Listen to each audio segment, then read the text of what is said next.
Hello everyone, स्वागत है आप सभी का एक बार फिर से।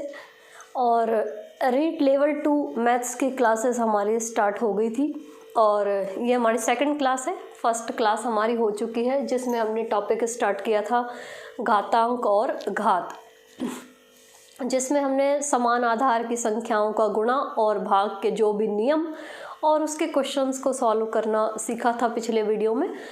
और अगर आपने वो वीडियो नहीं देखा है तो पहले वो वीडियो ज़रूर पढ़ें, उसके बाद में, क्योंकि ये हमारा नेक्स्ट पार्ट है, तो पहले आप वो वीडियो पढ़ने के बाद में ही ये वीडियो पढ़ें। तो घातांक के नियम जब हमने कल पढ़े थे तो वहाँ पे डिस्कस किया था कि जो भी हम घातांक के रूल पढ़ रहे हैं वो सारे रूल हमने पूर्णांक के लिए पढ़े थे और पूर्णांक के ही हमने क्वेश्चन सॉल्व किए थे। आज हम अगर जो संख्या है उस पे घात पूर्णांक में नहीं लगी हुई है, परिमेय संख्या में लगी हुई है, तो किस तरह से सॉल्व करते हैं डिटेल में पढ़ेंगे। कि एक जो होती है संख्या कि जैसे 2 की घात 4 लिखी हुई है, ये है किसी भी संख्या पे जो घात है वो कैसी है, पूर्णांक के अंदर है। एक संख्या है 4 की घात 1/2, ये जो घात है ये परिमेय संख्या के अंदर है। तो इनको सॉल्व करने का तरीका बड़ा इजी सा है कि हम संख्या है जितनी घात लगी है उतनी बार हम मल्टीप्लाई करते हैं और जो घात है वो सॉल्व हो जाती है। अब हम सीखेंगे इनको सॉल्व करना, इस तरह की जितनी भी संख्याएं हैं। अब आपने एक ये साइन देखा हुआ होगा, अब इसके अंदर 9 लिखा है, 16 लिखा है, 25 लिखा है या कोई और संख्या लिखी है, मीन्स कोई भी नंबर है ए। ये साइन तो आपने पढ़ा हुआ होगा, वर्गमूल का साइन है, अंडर रूट का। इस अंडर रूट का मीनिंग ही होता है कि इस पर जो घात है वो 1/2 है। ये बहुत जनरल सा रूल है जो हम अच्छे से जानते हैं कि अंडर रूट किस तरह से सॉल्व होता है और अंडर रूट को लिखने के कितने तरीके होते हैं। हालांकि जो अपना सिलेबस है उसमें वर्ग और वर्गमूल एक अलग सा टॉपिक है, वहाँ पे हम वर्गमूल को बहुत अच्छे से पढ़ेंगे। लेकिन हम घातांक के अंदर जो परिमेय संख्या के रूल पढ़ रहे हैं ना, उसमें आपका जो वर्गमूल है वो ऑटोमेटिक क्लियर हो जाएगा यहीं पे। तो ये तो वर्गमूल की बात हो गई कि ये आपको ज़्यादातर को पता होगा कि 1/2 घात का मतलब होता है कि संख्या पे वर्गमूल लगा है। और वर्गमूल को सॉल्व करना भी ज़्यादातर को आता होगा, नहीं आता है तो जो हम चैप्टर पढ़ेंगे वर्गमूल वाला वहाँ पे हम इसको सॉल्व करना सीख लेंगे। अभी फ़िलहाल बात करते हैं कि जो संख्या है उस पे घात परिमेय संख्या में लिखी है, तो एक तो उसको लिखने का नोटेशन किस तरह से लिखी जाती है, या अगर आपके पास लिखी हुई है तो आपको समझ में किस तरह से आएगी वो। तो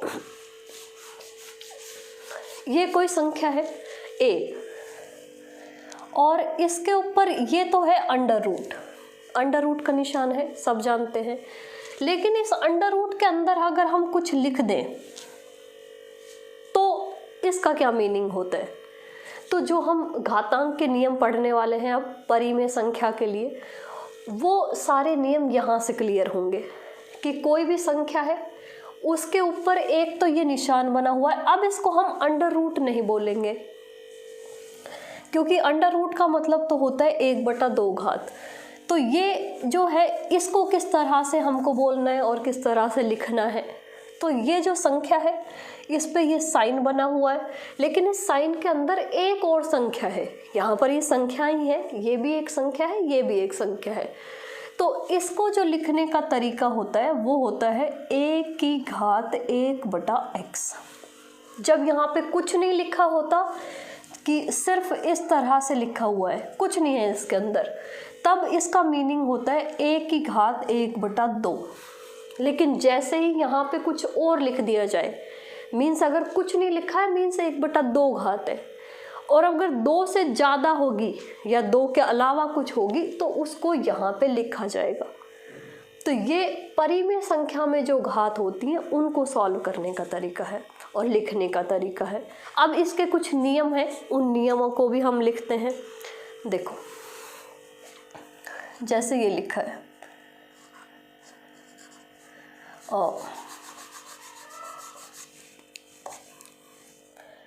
a√x, अब की बार ये a के अंदर नहीं है, बाहर है, और b√x प्लस c√x। कंफ्यूज नहीं होना है, जब अंदर लिखा होगा इस साइन के अंदर तब वो घात 1 के बटे में जाएगी। अगर 1 के बटे में नहीं है, अलग से लिखा है, उसका मीनिंग है अलग है। तब इसका मतलब क्या है, a√x और एक है a यहाँ पे लिखा है, दोनों चीज़ों में फ़र्क है। इसका मतलब है कि ये जो a है वो एक अलग नंबर है जो √x से मल्टीप्लाई हो रहा है, और इसका मतलब है कि ये जो a है ना, ये x की 1/a घात है। तो ये चीज़ों में आप क्लियर रहें कि कुछ नहीं लिखा है मतलब घात है 1/2, जिसको हम अंडर रूट जो नॉर्मली बोलते हैं वो अंडर रूट है। अगर ये अंदर लिखा है इसका मतलब ये घात का मान है जो 1 बटे में जाएगी।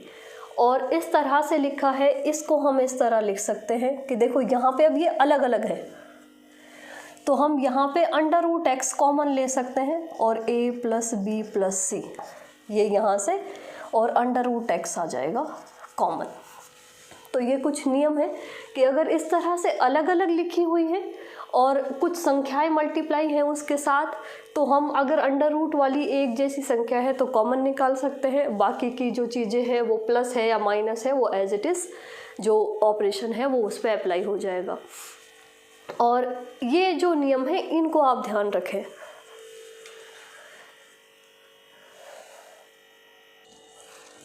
अब ये एक नॉर्मली संख्या लिखी हुई है, अगर ये संख्या इस तरह से हो a/b और ये इस पूरी पे यहाँ पे ये अंडर रूट का साइन लगा हुआ है और यहाँ पे हमने एक संख्या लिख दी n। जैसे अगर यहाँ पे हम इसको n ले लें कि ये n है, तो ये बटे में घात जाएगी इसकी n। जनरली एक संख्या लेके चलते हैं, तो इसको हम किस तरह से लिख सकते हैं, तो जैसे हमने नॉर्मली घात में किया था, नॉर्मली जो हमने कल घात वाले जो कंसेप्ट पढ़े थे कि बटे में 2 संख्याएं हैं और ओवरऑल एक पावर अप्लाई है, तो हम अलग अलग अप्लाई कर सकते हैं, ऊपर अलग और नीचे अलग। तो सेम वो ही हम यहाँ पे भी कर सकते हैं, लेकिन यहाँ पे जो घात क्या है वो इसके बटे में 1/n होगी घात। तो ये यहाँ पे हम ऐसे लिख सकते हैं, इसको ये यहाँ आ जाएगी और ये यहाँ आ जाएगी। तो ये इस तरह से अगर घात है तो अलग अलग कर सकते हैं हम।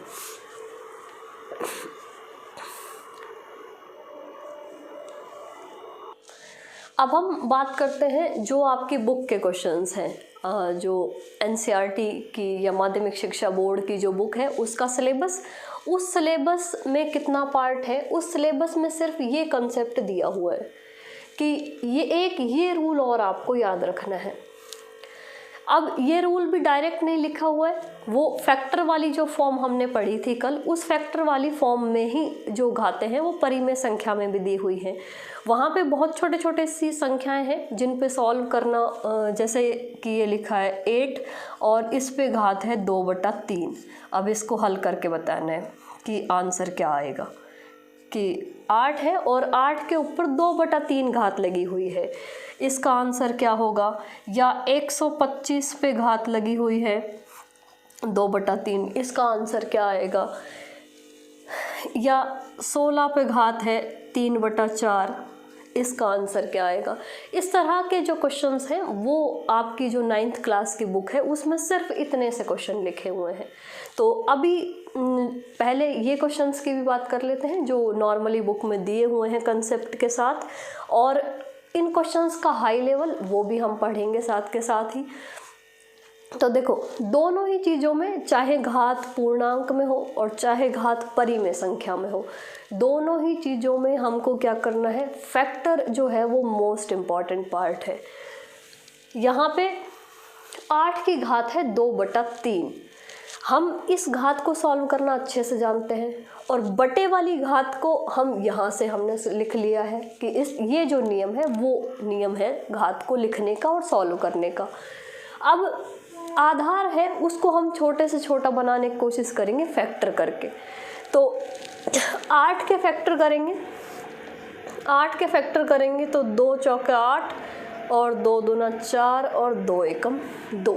ये आपके 2 नियम हैं, 2 या 3, एक नियम ये और एक नियम ये और एक नियम ये 3 नियम हैं जो आपको याद रखने हैं। उसके अलावा सिर्फ क्वेश्चंस हैं जिनमें नियम अप्लाई होंगे। अब वो नियम जो हम कल पढ़ चुके वो नियम भी काम आएंगे और उसके साथ में ये नियम भी काम आएंगे, ठीक है। तो 8 के फैक्टर हुए 2 गुणा 2 गुणा 2, 2 की कितनी घात 3। तो इस 8 को हम लिख सकते हैं 2 की घात 3 और इसके ऊपर ओवरऑल एक पावर अप्लाई है, वो है 2/3। और एक नियम हमने कल पढ़ा था कि अगर 2 घातें एक के बाद एक अप्लाई है तो दोनों घात आपस में गुणा हो जाती हैं। तो ये 3 गुणा 2/3, ये 3 से 3 हो गया कैंसिल और यहाँ पे बचा 2 की घात 2 और उसका आंसर होगा 4। इसको छोड़ते हैं, इसको सॉल्व करते हैं। 16 की घात 3/4 है। 16 के फैक्टर ये रहे, कल भी किए थे। 16 1 2 3 और 4। 16 को क्या लिख सकते हैं हम 2 की घात 4 और उस पे ओवरऑल पावर अप्लाई है 3/4। इसको वापस वही रूल कि पावर पे पावर अप्लाई होती है तो दोनों पावर आपस में मल्टीप्लाई हो जाती हैं। तो 2 की पावर 4 गुणा 3/4। अब इस 4 से ये 4 हो गया कैंसिल, बचा क्या 2 की घात 3 और 2 की घात 3 को अब हम सरल कर सकते हैं 2 गुणा 2 गुणा 2, यानी 2 दूनी 4 और 4 दूना 8। आंसर आ गया इसका 8। इस तरह से इतना जो कंसेप्ट है वो जो आपकी बुक्स हैं, 9th क्लास की बुक का टॉपिक है ये, और 9th क्लास में शायद 1.5 या 1.4 करके प्रश्नावली है, उसके अंदर ये क्वेश्चंस है, ये नियम है। अब इससे थोड़े एक्स्ट्रा जो लेवल हम थोड़ा सा बढ़ा के चलेंगे क्वेश्चंस का, वो क्वेश्चंस भी हम सॉल्व करेंगे। फिलहाल आप ये नियम लिखिए और ये 2 एग्जाम्पल्स लिखिए। एक और लिखा था हमने 125 की घात 1/3। 125 के फैक्टर करते हैं। अब 125 देखो, जब भी हम फैक्टर करते हैं संख्या को देख के भाग देना शुरू करते हैं। प्राइम नंबर्स से फैक्टर हम करते हैं, भाग देना शुरू। प्राइम नंबर में 2 है, 2 का भाग इसमें जाएगा नहीं क्योंकि ये ऑड नंबर है। और 3 का आप चेक कर लीजिए, 3 चौके 12, फिर 5 में नहीं जाएगा। और जिस भी संख्या के लास्ट में 5 हो उसमें 5 का भाग जरूर जाता है, तो हम 5 का भाग दे सकते हैं इसमें। जो हम जानते हैं कि 25 पंजे 125 होते हैं, और फिर ये 5 बार और फिर ये 5 एक बार, तो 3 बार डिवाइड हुआ, 3 बार में फैक्टर हो गए। तो 125 को लिख सकते हैं हम 5 की घात 3 और ओवरऑल 1/3 घात है। 5 की घात 3 गुणा 1/3, 3 से 3 हो गया कैंसिल और आंसर आ गया 5। तो इस तरह से बटे वाली जो घात हैं उनको सॉल्व करते हैं। तो फिलहाल आप नियम लिखिए और जो 2-3 एग्जाम्पल्स हैं उनको लिखिए।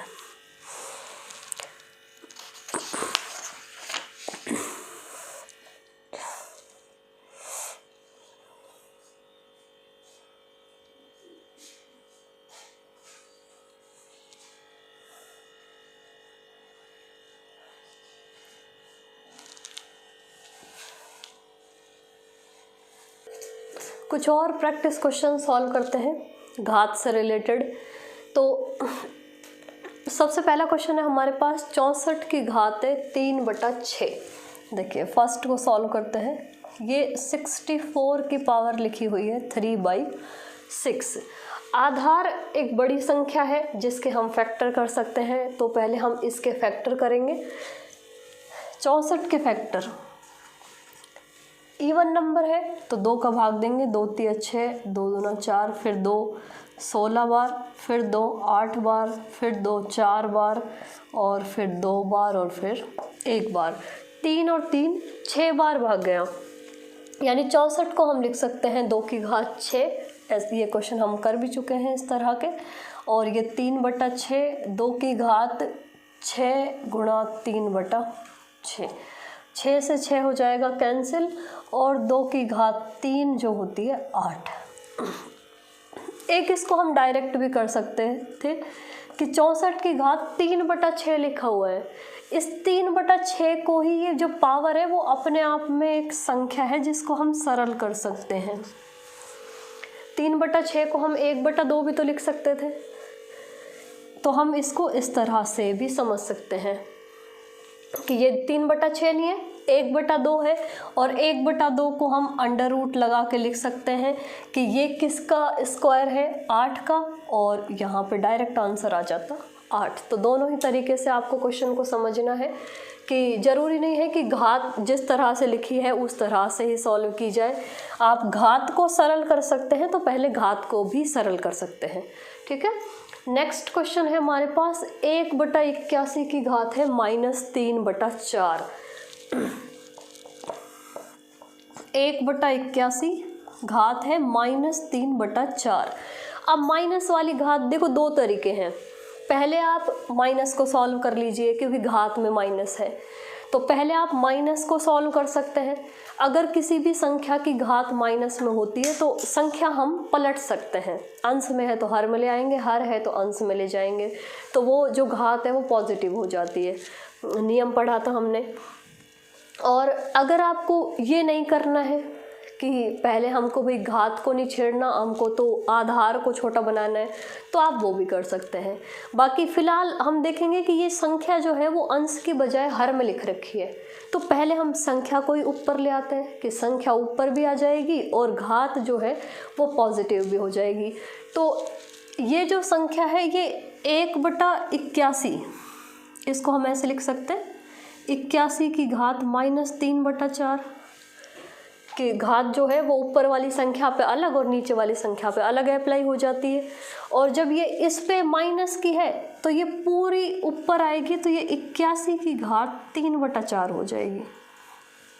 अब हम 81 के फैक्टर कर सकते हैं, माइनस सॉल्व हो गया है और 81 के फैक्टर करेंगे। देखो ये इवन नंबर नहीं है, ऑड नंबर है। इवन नंबर नहीं होता है तो हम 2 से डिवाइड नहीं करेंगे, उससे नेक्स्ट नंबर से ट्राई करना शुरू करेंगे 3 से।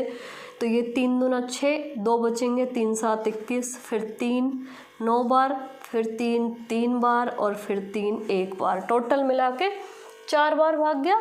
और इसको हम लिख सकते हैं 3 की घात 4 और पावर है ओवरऑल 3/4। इसको लिख सकते हैं 4 गुणा 3/4। घात नियम जो है, अब वो नियम आपको कंटिन्यूसली यूज़ हो रहे हैं तो नियम याद हो जाने चाहिए कि घात पे घात मीन्स घात आपस में मल्टीप्लाई होती हैं। तो अब ये मल्टीप्लाई होगी तो ये 4 से 4 अंश में है और 4 हर में है, तो ये 3 की घात 3, ये 3 की घात 3 का मतलब 3 तिया 9 और 9 तिया 27 आंसर। ठीक है, इस तरह से सॉल्व करनी है।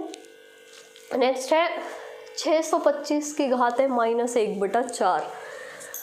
अब ये हम छोटी छोटी संख्याओं को अलग अलग सॉल्व करना सीख रहे हैं कि अब हो सकता है संख्याएं जो हैं ये बहुत सारी संख्याएं एक साथ से मल्टीप्लाई डिवाइड में एक साथ कहीं कोई एक व्यंजक बना हुआ आ जाए, तो फिर आप जब एक संख्या को पर्टिकुलर सॉल्व कर सकते हैं तो किसी भी व्यंजक के अंदर उसका सॉल्यूशन भी लिख सकते हैं। तो जो संख्याएं हैं उनको सॉल्व करना आपको आना चाहिए अच्छे से कि भाई ये संख्या किसी और संख्या के साथ गुणा में या भाग में लिखी हुई होती तो भी आपको ये है कि आप इस पर्टिकुलर संख्या का सॉल्यूशन निकाल सकते हैं, तो आप बाकी जो भाग है उसको भी सॉल्व कर सकते हैं। तो छोटी छोटी चीज़ों को सॉल्व करना सीखना है, उसके बाद बड़े व्यंजक तो ऑटोमेटिक सॉल्व हो ही जाएंगे। तो देखो यह है 625 की घात है -1/4। अब संख्या ऑलरेडी लिखी हुई है अंश में, तो हम क्या कर सकते हैं कि माइनस, जैसे हमने यहाँ पहले घात को पॉजिटिव बनाया था बाद में सॉल्व किया था, अभी हम यहाँ घात को पॉजिटिव नहीं बनाते हैं, नेगेटिव ही रहने देते हैं और इसको सॉल्व कर लेते हैं। देखो तभी भी आंसर जो है वो सेम ही आएगा। 625 के फैक्टर करेंगे, संख्या बताई थी कि जब भी संख्या के लास्ट में 5 होता है तो 5 का भाग जरूर जाएगा, बाकी किसी का जाए या ना जाए। तो हम डायरेक्ट 5 का ही दे देते हैं इसमें। तो 5 एकम 5, 1 बचे, 5 दूना 10 और फिर 2 बचे 5 बार।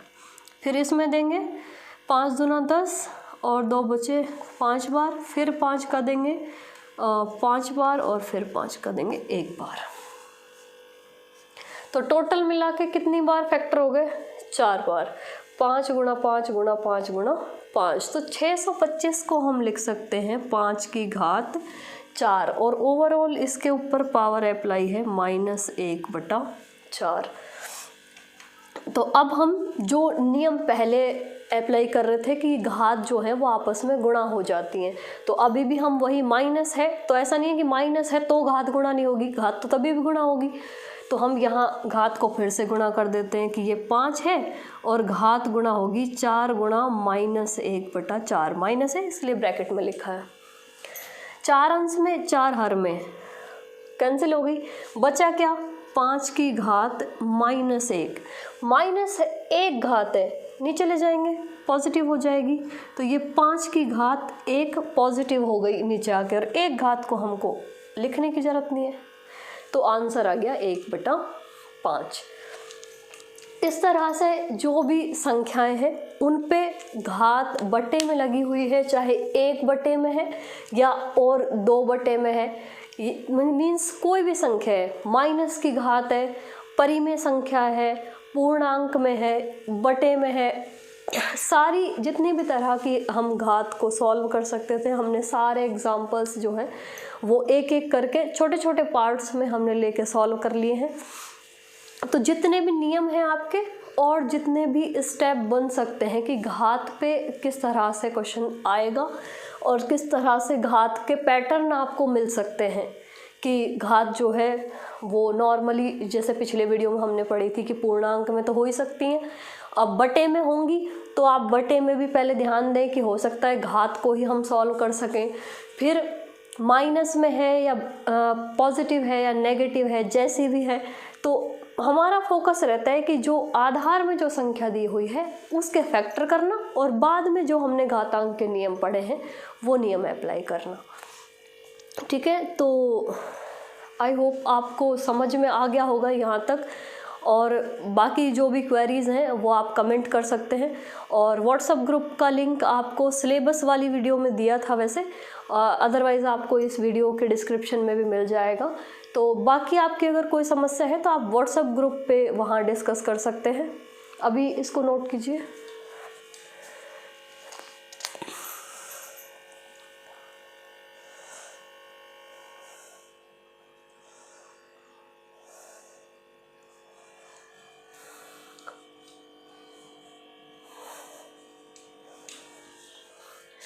ठीक है, तो घातांक और घातांक के नियम और जो समान आधार की संख्याओं का गुणा और भाग करना, उन सब से रिलेटेड जितने भी कंसेप्ट थे और जितने भी नियम थे वो सारे नियम जो हैं वो दोनों वीडियोस में हमारे कंप्लीट हो चुके हैं।